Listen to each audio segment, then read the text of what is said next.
አንዳንድ ሰዎች ምኑን አይቼ ይላሉ። ቁረቡ ሲባሉ እኔ ምኑን አይቼ ገና ነኝ። ስለዚህ ያልሰራሁት ኃጢአት አለ፣ ያንን ኃጢአት ሰርቼ ነው። በነገራችን ላይ የእድሜውን ቁጥር ወይም ልክ በሸማው ጫፍ ወይም በኪሱ ዋሌት ይዞ የሚዞር የለም። መቼ እንደምንጠራ እናውቀው።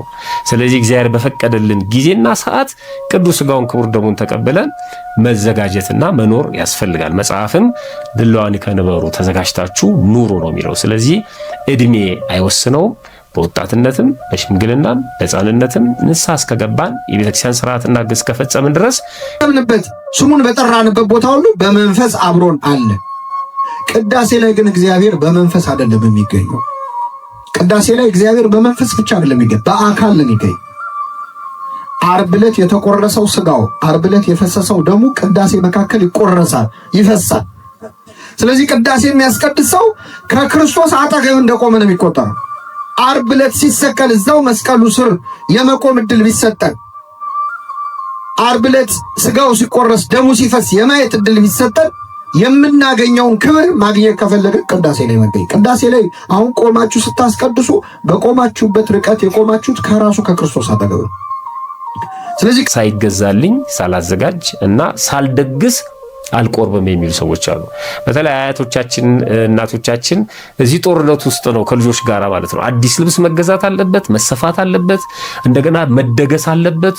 የመንደሩ ሰው ተሰብስቦ እኔ ስቆርብ በር ላይ ቁጭ ብዬ ጉልበቴን እየሳመኝ ድግስ እየበላ ነው ስጋው ነው መቀበል ያለብኝ እንጂ እንደዚሁ መቀበል የለብኝም የሚሉ ሰዎች አሉ። ሁለቱም በበጎነት ከታሰበ ችግር የለውም። ለስጋው ደግሞ ክብር የሚደረግ ስለሆነ መንግስተ ሰማያት ለልጁ ሰርግን ያደረገ ንጉስን ትመስላለች ብሎ ክርስቶስም ነግሮናል። ድግሱ ደስታው በአንድ ጠፍቶ በተመለሰ በአንድ ሰው ምክንያት በሰማይም በምድርም ደስታ ይደረጋል ስለሚል መጽሐፉ ደስታ ቢደረግ ችግር የለውም። ግን እንደ መመዘኛ ግን አይሆንም።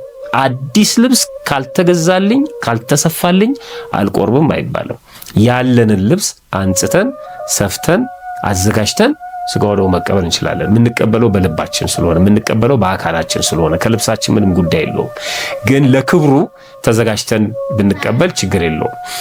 ሰዎች ብዙ ገንዘብ አውጥተው ኢየሩሳሌምን ለመሳለም ይሄዳሉ። ጌታ የተሰቀለበትን፣ የተገረፈበትን፣ የተቀበረበትን ለማየት ቤተልሔም የተወለደበትን ለማየት ይሄዳሉ።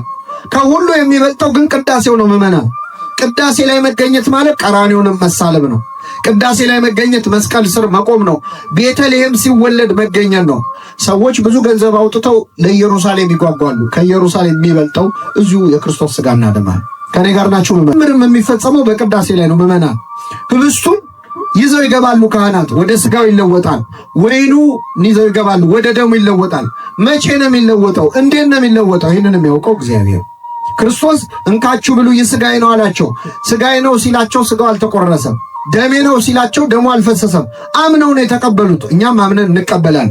እሱ ባወቀ መንገድ ግን ይለውጠዋል። ይወልጦሙ በቅጽበት አባላተ ክርስቶስ ይኩኑ በኃይለ ጥበቡ መንክር ወእጹብ ኪኑ። ሊነገር በማይችል ጥበቡ ይላሉ አባቶቻችን ቅዳሴው መካከል ይወርድ መንፈስ ቅዱስ በላይ ለህብስቱ ወወይኑ፣ በህብስቱና በወይኑ ላይ መንፈስ ቅዱስ ይወርድበታል። ማዕከለ ቅድስት ቤተክርስቲያኑ፣ በዚች ቤተክርስቲያኑ መሃል መንፈስ ቅዱስ ይወርዳል። ከዚያስ ይወልጦሙ በቅጽበት አባላተ ክርስቶስ ይኩኑ፣ ህብስቱና ወይኑን የክርስቶስ አካል እንዲሆኑ ይለውጠዋል። እንዴት አድርጎ? በኃይለ ጥበቡ መንክር ወእጹብ ኪኑ፣ እኛ በማናውቀው በአምላካዊ ጥበቡ ይለውጠዋል። ይህንን ተአምር አሁን ባስቀደስነው ቅዳሴ መካከል እግዚአብሔር ፈጽሞታል። ቅዳሴ መጨረሻው የቤተክርስቲያን ቅድስና ነው። ሰማይ የሚከፈትበት መንፈስ ቅዱስ የሚወርድበት ይህች ሰዓት ምን ያህል የምታስፈራ ናት! ይህች ጊዜ ምን ያህል የምታስጨንቅ ናት! መንፈስ ቅዱስ ከመልዕልተ ሰማያት የሚወርድባት እያሉ ካህኑ እንደሚናገሩ ቅዳሴ ላይ መገኘት ማለት መንፈስ ቅዱስ በወረደበት በጰራቅሊጦስ ዕለት ሐዋርያት አጠገብ ቆሞ እንደመገኘት ማለት። ቅዳሴ ላይ መገኘት ማለት ደብረ ታቦር ላይ ቆሞ የክርስቶስ ሰውነቱ ሲለወጥ ግርማ መለኮቱን ሲገልጥ እንደማየት ማለት ነው። ቅዳሴ ላይ መገኘትን የመሰለ መንግስተ ሰማያትን ምድር ላይ መቅመስ ከፈለጋችሁ ቅዳሴ ላይ መገኘት። የመጨረሻ የቤተክርስቲያን ቅድስና ያለው ቅዳሴ ላይ። ቅዳሴ ላይ የማይጸለይለት አካል የለም፣ የማይጸለይበት ርዕሰ ጉዳይ የለም። በጣም ይገርማቸዋል። ለሁሉ ትጸልያለች ቤተክርስቲያን። ላስቀደሱት ትጸልያለች፣ ቤታቸው ለተኙት ትጸልያለች፣ ለታመሙት ትጸልያለች። ለሁሉ ነው። በእውነት ቅዳሴ እኮ የሚገርም እኮ ነው። ዛሬ ለቤተ መቅደስ የሚያስፈልገውን ስጦታውን ለሰጡ ጽዋውን ማነው ዘቢቡን፣ ዕጣኑን፣ መስዋዕቱን ላስገቡ ሰዎች ገንዘብ ለሰጡ ትጸልያለች። ላልሰጡ ሰዎችም ትጸልያለች። ከሌላቸው ላይ ፈቃዳቸውን ተቀብለ መንግስትህን አውርሳቸው። ያልሰጡ ስለሌላቸው ነው እንጂ ቢኖራቸው ኖሮ ምን ይሉ ነበረ? ስለዚህ እሰጥ ነበረ ማለታቸውን አስበ እንደሰጡ አድርገው ዋጋ ስጣቸው ትላለች። ለሁሉ ነው ቅዳሴ ላይ የሚጸለይ። ለታመሙት ይጸለያል፣ ለተቸገሩት፣ ለተራቡት። በደንብ ስሙት። በግንባራችን ተደፍተን አይደለ ረጅም ጸሎት የሚደረገው። ቅዳሴ ላይ የማይነሳ ጉዳይ አለ ወይ? በእውነት ለሀገር መሪዎች ትጸልያለች። ለዓለም ሰላም ትጸልያለች። ስለተማረኩ ትጸልያለች። ስለተሰደዱ ሰዎች ትጸልያለች። ከኔ ጋር ናችሁ? ስለተሰደዱ ሰዎች ምን አድርጋቸው ብላ ነው የምትጸልየው ቤተክርስቲያን? ስለተሰደዱ ሰዎች ምን አድርጋቸው ነው የምትለው? መልሱልኝ። ወደ ሀገራቸው መልሳቸው ቢልማ አሜን አትሉ። በእርግጠኝነት እንዴ በስንት መከራ ያገኘሁትን ደግሞ መልሳቸው አይልም። ቅዳሴውን ስሙት። ከዚህ በኋላ ስሙት። ወደ እግዚአብሔር ትዕግስትን በሉ እስኪ በጎ ትምህርትን ይሰጣቸው ዘንድ ምን ይሰጣቸው ዘንድ? ትዕግስትና ትምህርትን ይሰጣቸው ዘንድ የድካማቸውንም ፍጹም ዋጋ ይሰጣቸው ዘንድ ስለተሰደዱ ሰዎች ይማልዳል። ወደ ሀገራቸው መልሳቸው አይደል? ወደ ሀገራቸው መልሳቸው ለማመሰለ ስለተማረኩ ሰዎችን ማልዳል። ተማርከው ተግዘው በሰው ሀገር ላሉ ወደ ሀገራቸው መልስ። ወደው ለተሰደዱ ደግሞ ትዕግስትን፣ ስደት ትዕግስት አይፈልግም ይፈልግ። በጎ ትምህርትን ስጣቸው፣ የድካማቸውን ፍጹም ዋጋ ስጣቸው። በሰው ሀገር ሄደው ደክመው ለፍተው ባዶ እጃቸውን እንዳይመለሱ የድካማቸውን ፍጹም ዋጋ ስጣቸው። ቅዳሴ ማለት ምዕመናን መስቀል ላይ የሆነው ነው የሚሆነው። መስቀል ላይ ስጋው ተቆርሷል፣ ደሙ ፈሷል። ቅዳሴው ላይ ይቆረሳል፣ ይፈሳል።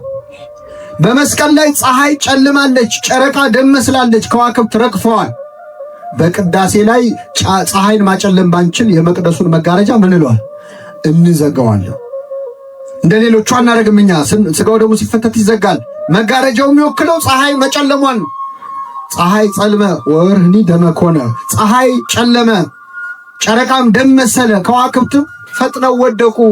ከመይራይ ወርቃኑ ለዛ አልበሶሙ ብርሃነ፣ ብርሃን ያለበሳቸውን አምላክ እርቃኑን እንዳያዩ ይላል። ስለዚህ የለም ማስታወስ ቅዳሴ ላይ ይደረጋል። ይቁረጥለት ይላሉ። የታመመን ሰው የሚሞትም ከሆነ ይሞታል፣ የሚድን ከሆነ ይድናል። ስጋው ደግሞ አቀብሉት። እንደዚህ ተብሎ ስጋው ደግሞ መቀበል አግባብ አይደለም። ጸበል ለመጠመቅ ልሞክረው ብሎ ስጋው ደሙንም ይቁረጥለት ብሎ ማቀበል አግባብ አይደለም። የዘላለም ሕይወት አገኝበታለሁ ብሎ አምኖ ነው ስጋው ደሙን መቀበል የሚገባው ማለት ነው። ቅዳሴ ላይ የሚታወጅ አዋጅ አለ። ካህኑ ይወጡና ዘኮነ ንጹሐ ይንሣእ እምቁርባን፣ ንጹህ የሆነ ከስጋው ደሙ ምን ይበል፣ ንጹህ ያልሆነ ግን አይቀበል ብለው ሲያውጁ አንዳንድ ሰው ምን ይላል እኮ ለዚህ እኮ ነው የማልቀበለው፣ እያስፈራራችሁ ቤት በኩል ነው እኛ የምንቀበለው። ምን ለማለት ተፈል ንጹህ የሆነ እንዴት ማን ንጹህ አለ ይላል። አንተ ቆሜን ስትጠይቅ ዲያቆኑ ቆሞ ምን ይላል? ይህን የካህኑን ቃል ያቃለለ አይደለ ወይም የሳቀና የተነጋገረ እሱ ቆሞ ይረግማል፣ አንተ ቆመ ተፈላሰፋል። ግን ምን ማለት ነው? ንጹህ የሆነ ስጋውን ደሙን ይቀበል ማለት ምን ማለት? ከኛ መሀል ንጹህ የሆነ አለ እንዴ?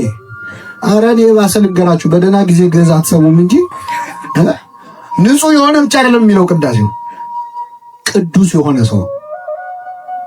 ቅድሳት ለቅዱሳን የተቀደሰው ስጋው ደግሞ የሚገባው ለነማን ነው? ምንድነው ልዩነቱ ንጹህና ቅዱስ? አንድ ሰው ንስሐ ሲገባ ንጹህ ይሆናል አይደል? ንስሐ ሲገባ ንጹህ ይሆናል።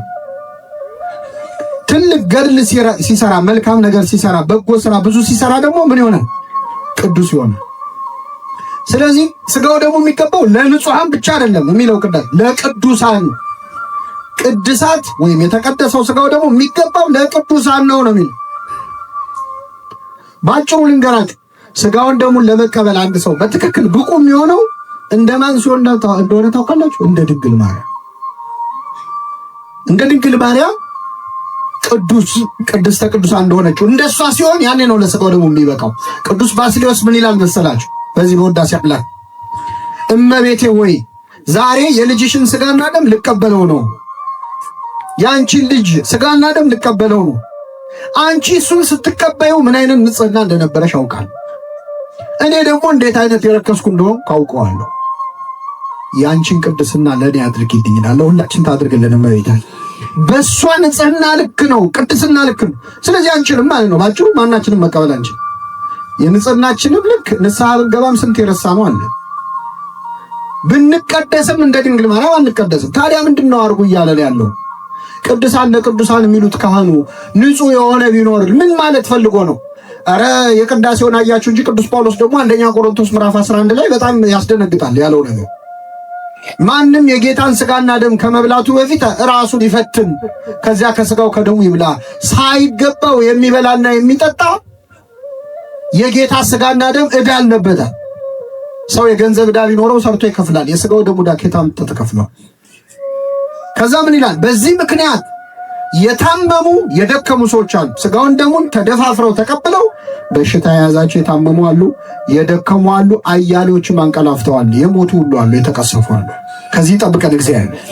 አሁን ካህኑ ንጹሕ የሆነ በማለት ፈንታ ምዕመናን እዚህ ከተማ ላይ ቆርበው የሞቱ ሰዎች አሉ ቢሉንማ አንመጣም አይደል? ሁለተኛ ቅዱስ ጳውሎስ ግን እንደዛ ነው ያለው።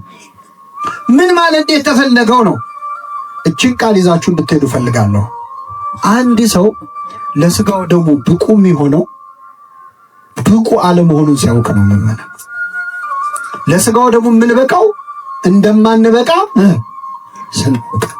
አሁን ቅዳሴ ላይ ንጹሕ የሆነ የምትለው ቤተክርስቲያን ንጹሕ እንዳልሆነን ታውቋለች። የሚያውጀውም ካህን ንጹሕ አይደለም። ግን ንጹሕ የሆነ ስትል ንጹሕ አይደለሁም ትላለህ አንተ። ቅዱስ የሆነ ስትል ቅዱስ አይደለሁም ትላለህ። ማን እንደሆንክ ታውቀዋለህ። ደረጃህን ስታውቀው ማን ይረዳሃል? እግዚአብሔር ይረዳል። እኔ በጣም ይገርመኛል። እኛ ዲያቆናት ነው የምናነበው እዚህ ቅዳሴ ጊዜ ላይ ኃጢአትን የሚሰራ ቢኖር ይወገድ ይላል። እንዴት ብለን ነው የምናነበው? ኃጢአትን የሚሰራ ቢኖር ይወገድ ሲባል ምንድን ነው የሚለው ህዝቡ? አምላካችን ሆይ እንደ ቸርነት ነው እንጂ ማስፈራራት አይደለም። አያችሁ፣ ተስፋ እናንቆርጥ እኮ ነው። ኃጢአተኛ ነህ ትላለህ። አዎ ነኝ፣ ግን እንደ ቸርነት ነው እንጂ እንዴት አይነት ጸሎት! እንደ ቸርነት ብሎ እንደመለመን ምን ልመና አለ ማለት። ዳዊትም ሰማችሁት፣ አቤቱ እንደ ቸርነት መጠን ማረኝ። ኃጢአቱን ሲያዩ በዛበት።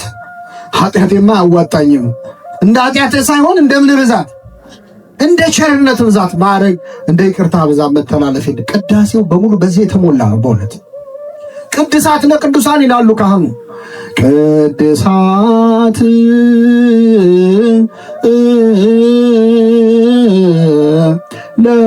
ለቅዱሳን ቄሱ የተቀደሰው ስጋው ደግሞ የሚገባው ለነማን ነው? ለቅዱሳን ነው ሲሉ ምን እንላለን እኛ? አሃዱ አብ ቅዱስ፣ አሃዱ ወልድ ቅዱስ፣ አሐዱ ውእቱ መንፈስ ቅዱስ። ቄሱ ምን ማለት ፈልገ ነው? ቅዱሳ የተቀደሰው ስጋው ደግሞ ለቅዱሳን ነው የምትለው። እኛን ቅዱስ ሁሉ ልትለን ነው ወይ? ቅዱስ እኮ አብ ነው። ቅዱስ እኮ ቅዱስስ እኛ እንዴት ቅዱስ ልንሆን እንችላለን ብለን ለካህኑ እንመልሳለን። አሐዱ አብ ቅዱስ፣ አብ ነው ቅዱስ፣ ወልድ ነው ቅዱስ፣ መንፈስ ቅዱስ ነው ቅዱስ። እኛ ምኑን እንቀደሰዋለን ስንል እንዲህ ካላችሁማ እግዚአብሔር ምስለ ኩልክሙ ቅዱስ ነው ያላችሁ እግዚአብሔር ከማን ጋር ይሆን? ከእናንተ ጋር ይሆን። አረ ካንተም ከመንፈስህ ጋር ከነፍስህ ጋር ይሆን ብለን አብረን እግዚኦ እንላለን። ምናልባት ጥያቄ ሆነብናል። ስንቀበል ስንቆርብ ህብስቱ ህብስት፣ ወይኑ ወይን ሆኖ ነው ለእኛ የሚሰማ። እንደው እውነት ስጋው ደግሞ ይለወጥ ይሆን ብሎ የሚጠራጠር የሚጠይቅ ይኖራል። ይሄ ለእኛ ብቻ አይደል፣ የበቁት አባቶቻችንም ውስጥ እንዲህ ያለ ፈተና የገጠማቸዋል። የሚገርማችሁ በዚህ በመጽሐፈ መነኮሳት ላይ አንድ መነኩሴ ገዳም ውስጥ ቁጭ ብሎ የገጠመው ነገር ተጽፏል። ከኔ ጋር ናችሁ? ምንድነው መሰላችሁ? ወጣት መነኩሴ ነው። እንደ እውነት ስጋው ደሙ ህብስቱ ወደ ደሙ፣ ወይኑ ወደ ደሙ፣ ህብስቱ ወደ ስጋው ይለወጣል እያለ ይጠራጠራል ባይምሮ። በጣም ሲጠራጠር የእግዚአብሔር መልአክ መጣና ለሌላ ለበቃ ቅድስና ላይ ላለ መነኩሴ ተገልጾ እባክህ አጠገቤ ያለው መነኩሴ በጥርጣሬ እየተቸገረ ነው፣ ስጋው ደሙ እንደሚለወጥ እየጨነቀው እየተረበሸ ነው፣ ስለዚህ ሂድና አስተምረው እየተጠራጠረ ነው ብሎ ለሌላኛው መነኩሴ ነገረው። ይህ አባት ይሻልና ወደ ጓደኛው ሄደ። ወደዚህኛው አባት ሄደና አባቴ እንደው አንድ ነገር ላማክር ነበር አለ። ምን ነው ምን ገጠመ አለ። አይ እኔ ስጋው ደግሞ ይለወጣል አይለወጥም እያልኩ እየተጠራጠርኩኝ ተቸግሬያለሁ አለው። እሱ አልተቸገረም። ችግሩ የማን ነው? የሰውየው ነው። የወንድሙን ችግር የማን አረገው? የራሱ። እንግዲህ አባቶቻችን አሁን እኛ ብንሆን አንተ ጉድህን ሰማሁልህ እኮ እዚህ ቁጭ ብለህ ለካ ትጠራጠራለህ መልአክ ነገረኝ ነበር ምንለው። እሱ ግን ሄዶ ተጠራጠርኩ አለ ሲለው አይ እሱማ እኔም እኮ ለመናገር አፍሬ ነው እንጂ እኔም እኮ እጠራጠራለሁ። ታዲያ እዚህ ቁጭ ብለን ለምን እንፈተናለን? ሱባኤ ይዘን እግዚአብሔር ለምን አይገልጥልንም ተባባሉ። ሁለቱ መነኮሳት ሱባኤ ያዙ። ጸለዩ ሲጨርሱ ቤተ መቅደስ ገብተው ማስቀደስ ጀመሩ። የሚገርማችሁ ቅዳሴ እያስቀደሱ እያለ ከቅዳሴው መካከል ካህኑ ሀበነ የሚሉበት ክፍል አለ አይደል? ሀበነ ንህበር በዘዚያ ከመንፈስ ቅዱስ እያሉ ስጋውን ደግሞ በሚፈትቱበት ዜማ በሚያዜቡበት ሰዓት እነዚህ ሁለት መነኮሳት በጣም የሚያስደነግጥ ራእይ ተመለከቱ። ምንድን ያዩት? የካህኑ እጃቸው በደም ተለውሶ ተመለከቱ። ካህኑ ራሳቸው እየቀደሱ አያዩ። የካህኑ እጅ በደም ተለውሶ ሲያዩ መጀመሪያ የተጠራጠረው አባት ራሱ ስቶ ወደቀ፣ እንደሞተ ሰው ሆነ። መቼ ነው የነቃው? ቅዳሴው ካለቀ በኋላ። ከዛ ሲነቃ ምን አለው? እግዚአብሔር አይችሉትም ብሎ ሰውሮብን ነው እንጂ ይህ ተአምር በየዕለቱ ይፈጸማል። አሁን ዛሬ ያስቀደስነው ቅዳሴ ላይ ወይን ሆኖ ገብቶ ደም ወደ መሆን ተለውጧል። ቢያሳየን እንደማንችለው ስለሚያውቅ ይሰውርብናል። የግብፅ ቤተክርስቲያን ፓትርያርክ አቡነ ቄርሎስ የሚባሉ አባት ቅዳሴ ላይ ያቆረው እያለ አንዲት ሴት ድንገት መታ ወደ ጽዋው አይኗን ጣለች። ስትጥል እግዚአብሔር ገልጦላት ደም ሆኖ አየችው። በጣም ደንግጣ ወደ እሳቸው ዞረች። ምን ነው አሏት። ደም እኮ ነው አለች። ታዲያ ምን መስሎሽ ነው አሏት። እግዚአብሔር ስለማንችል ስለሚሰውረው ነው እንጂ በቅዳሴ መሃል ትልቁ ተአምር የሚፈጸመው ስጋ አምላክ ደም አምላክ ወደ መሆን መለወጡ ነው። በዚህ በመጽሐፈ መነኮሳት አረጋዊ መንፈሳዊ የሚባል መጽሐፍ አለ። እዛ ላይ ደግሞ የሚገርም ታሪክ ተጽፏል። ይገርማቸዋል። እንደዚህ እንደ ሲያትል ባለች ከተማ ውስጥ አንድ የሚያገለግል ዮሐንስ ሳባ የሚባል አባት ነበር። መነኩሴ ቄስ ነው እና ያገለግላል። በምንኩስና ሆኖ ያገለግላል። በጣም ትሁት ነው። አባታችን አስተምር ሲሉት እኔ አላስተምርም፣ እኔ መጽሐፉን ላቅርብላችሁ፣ አትሮንሱን ላቅርብ፣ እናንተ አስተምሩ ይላል። ቀድስ ሲሉት እኔ መስዋዕቱን ልስራ፣ ፍም ላፍም፣ እናንተ ቀድሱ ይላል። በጣም ትሁት አባት ነው እና አንድ ቀን ለክብረ በዓል ዛሬ አባታችን ገብተህ መቀደስ አለብህ ብለው አስጨንቀው ቅዳሴ ያስገቡት እና ቅዳሴ ገብቶ እየቀደሰ እያለ ግማሽ ላይ ቅዳሴው መሃል ላይ ድንገት ቅዳሴውን አቋርጦ ዝም አለ። ለግማሽ ሰዓት ያህል ቅዳሴውን አቋርጦ ቢጠብቁ አይቀድስም። መጨረሻ ላይ ቅዳሴውን ቀጥሎ ቀድሶ አቆረባቸው። ከዛ ሲወጣ ምን ሆነ ነው ቅዳሴውን ያቆምከው? ምንም አልተናገረም። ምንም እንዲያው ዝም ብዬ ነው።